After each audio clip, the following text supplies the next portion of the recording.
Hey everyone, my name is Mr. Fussell. This is Business 101, Technology in Business for the GCSE Level AQA Exam Board. Technology in Business. The speed at which technology advances is getting faster. Businesses need to be aware of the technology that is available to them and how it might influence their sales, costs, and marketing. E-commerce. E-commerce, or electronic commerce, refers to the buying and selling of products and services using devices connected to an electronic network, such as the internet. Three things are required for e-commerce to take place. Number one, a seller who has products and services that are displayed electronically. Number two, a buyer who has the equipment required to view the seller's products and services and a means of paying for them. Number three, a network that enables information and payment to be exchanged by the buyer and seller.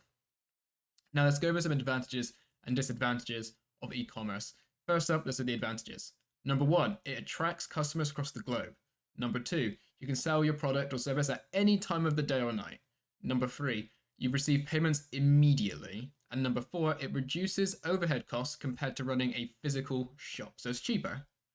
So what are the disadvantages? More competitors from across the globe, making it harder for the business to get noticed in a massive online market.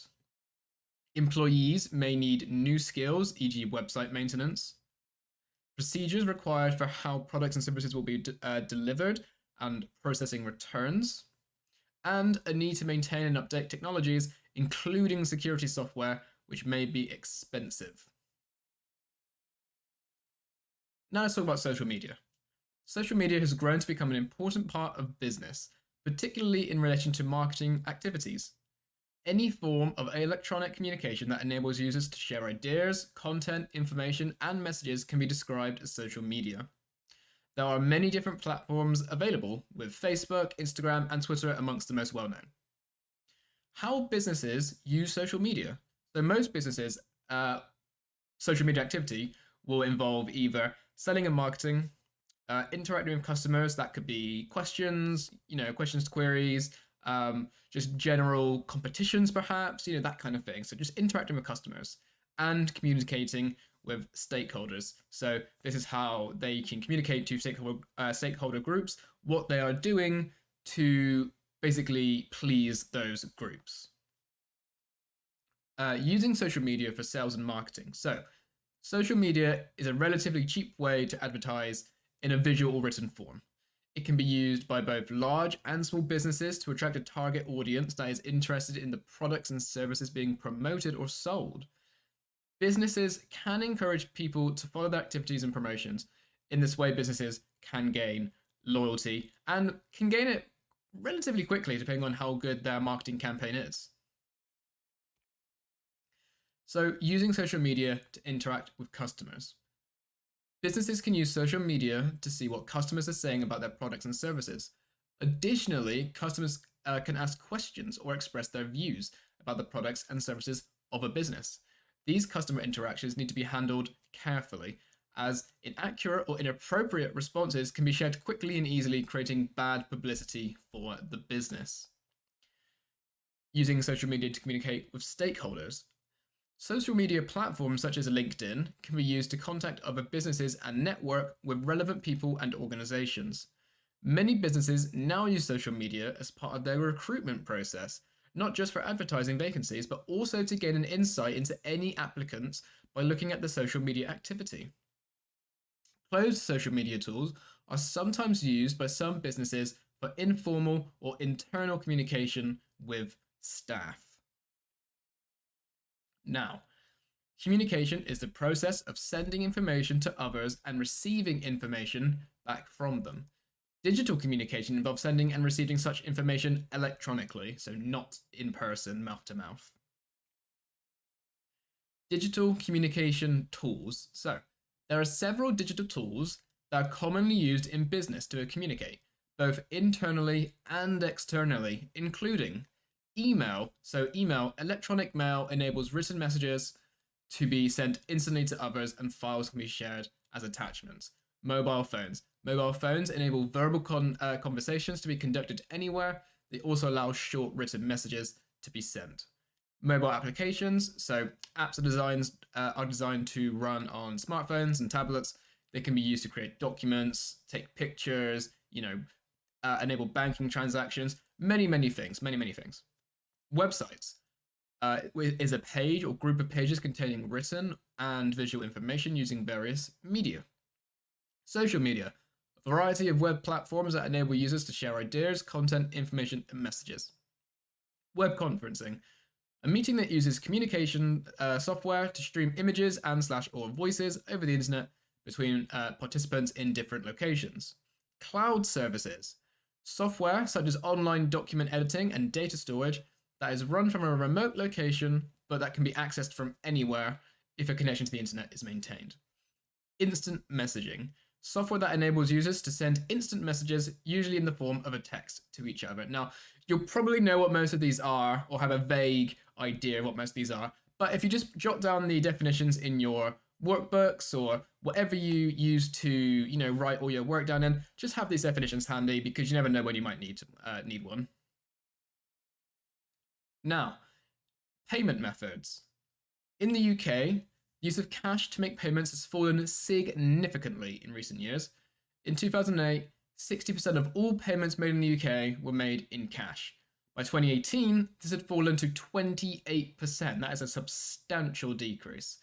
And by 2028, it is estimated that only 9% of all payments in the UK will be made with cash. There's been a significant increase in the use of debit cards to make payments. And in 2017, these became the most frequently used method of making payment, overtaking cash for the first time ever. Advances in payment technology have led to the introduction of new payment methods that are designed to make it easier to complete secure payments without using cash. Examples include chip and PIN. Chip and PIN are debit and credit cards which now contain a chip which requires a personal identification number, your PIN, to authorize the payment. Previous methods were a lot less secure as full card details were shared. We also have contactless payments. This was introduced in the UK in 2007. Contactless has become a very popular way to make payments of £30 or less using a credit or debit or smart card, although I'm pretty sure this has now increased in most cases to around the £40–50 mark. The technology also gives people with smartphones the option to store their card details on their phone and make instant payments using services such as Apple Pay or Google Pay. Sales. This is very, very important to business, obviously. So, technology provides businesses with opportunities to attract new customers and increase their sales. However, with those opportunities come threats. A business may find itself struggling to maintain sales when technology means that it is competing against more businesses. Many types of technology will have an impact on the sale activity of a business. Examples include digital communication systems, e-commerce, social media, and payment methods. So what is the impact of digital communication systems on sales activity? Let's find out. So, the easier it is to contact a business, whether by phone, by email, through a website, or using a mobile app, the more likely a customer is to trust that business and make a purchase. Using digital communication effectively can therefore help a business to increase its sales. So, what is the impact of e-commerce on sales activity? Let's talk about the positives first and then the negatives. So, positive. Businesses can attract customers across the world. Businesses can sell 24/7. A well-designed e-commerce site can help a business look professional, which may attract more customers. Prices can be updated quickly, making it possible to react to competitors. And customers can see which items are in stock. Now, what are the negatives impacts of e-commerce on sales? More potential competition. So as customers are not restricted to local businesses, they may order from elsewhere. So say you live in the UK and you want to order, let's say, a new razor. You don't have to just go to your local Superdrug. You can order something specific, tailored to you from, let's say, Philadelphia, and it'll get sent across the world to your doorstep. Okay. The business must consider logistical issues around delivering orders to customers. And providing customer service to a large customer base may be challenging for a small business. Moreover, customers can compare prices with those of the business's competitors, meaning customers are more likely to shop elsewhere if they find better prices, and stock records will need to be kept up to date, which can be a long process. So now let's move on to the impact of social media on sales activity. Social media can be used to run sales and marketing campaigns and to interact with customers. Having regular direct communication in this way can help to build customer relationships, which can help, again, to increase sales. Poor responses to social media posts can quickly be shared with other customers, which can be very damaging to the reputation of a business and lead to a fall in sales. Good responses, however, can have the opposite effect, leading to increased popularity in sales. So it's very much a balancing act. You very much need to make sure that you're on the right side of social media for your business to do well. So what is the impact of payment methods on sales activity? Well, making it easy and convenient for customers to pay for products and services means they are more likely to make a purchase. Businesses that only accept cash may find it increasingly difficult to attract customers. So for example, when I go and get a haircut and I just take my card with me on my mobile phone because I assume they'll take contactless or card payment, and then they turn around and say, oh, really sorry, we only take cash. That's annoying. Like that is annoying to me. So I have two options. I can either go and get cash and come back, or I can just go somewhere that accepts the payment that I am more prepared to pay, that I am more able to pay willingly, what's more convenient to pay. Costs. So investing in new technology costs money, but businesses often undertake such investment because of the reduced costs that implementing new technology can bring in the long term. So you may have a big developmental cost, but then the lower cost that you will experience over the next, 5-6 years, let's say, will be beneficial financially, more so than the initial cost of researching and developing this new technology, or even just the cost of implementing it. So let's move on to the impact of digital communication systems on costs. Before we do, I'm going to have a really quick drink. Because my mouth does get very dry reading all of this. So, a business will incur costs when investing in any digital communication system. However, the initial costs will enable longer-term savings to be made. Examples of how businesses can save money using digital communication systems can include the increasing availability of digital communication tools, which is enabling more and more employees to work remotely and from home. This can help to reduce costs for businesses as they can operate from smaller offices. Communications can be sent more cost effectively in electronic format, such as via email or instant messaging, removing the costs involved in printing and postage. Even greater savings can be made where video conferencing is used, since this can remove the costs associated with traveling to face-to-face meetings. So in the past, let's say you have a Chinese business partner, you have to travel from the UK to China every time you want to talk to them using verbal communication other than, phone call, right? Now you can just use something like Zoom or Skype, and you can have that face-to-face interaction continents away from each other. So what is the impact of e-commerce on cost? So selling online is a lot cheaper than having to open many traditional branches, such as high street shops. E-commerce also requires fewer sales staff. It requires fewer and sometimes smaller premises. It avoids the need to be located in high streets where rent and rates are expensive. And it can automate tasks such as administration and record keeping. However, e-commerce also incurs additional costs, including costs involved in hosting a website, fees that must be paid for handling online payments, and warehousing and distribution costs for products. Okay, so now let's move on to the impact of social media on costs. Social media provides a quick, cost-effective way for businesses to communicate and interact with customers. It enables even small businesses to reach a wide audience for a minimal cost. The impact of payment methods on costs. So, the development of new payment technologies has enabled traditional businesses to take payments in a more secure and cost-effective way without needing to hold large amounts of cash on their premises. Okay, so in addition, real-time online transactions can take place, with a business receiving payment almost immediately. This convenience does come at a cost, though businesses that handle card payment charges a small percentage fee for every transaction. Okay, so they make money from it. Now let's go through the marketing mix. Okay, so technology has had a significant impact on the way that businesses market their products and services.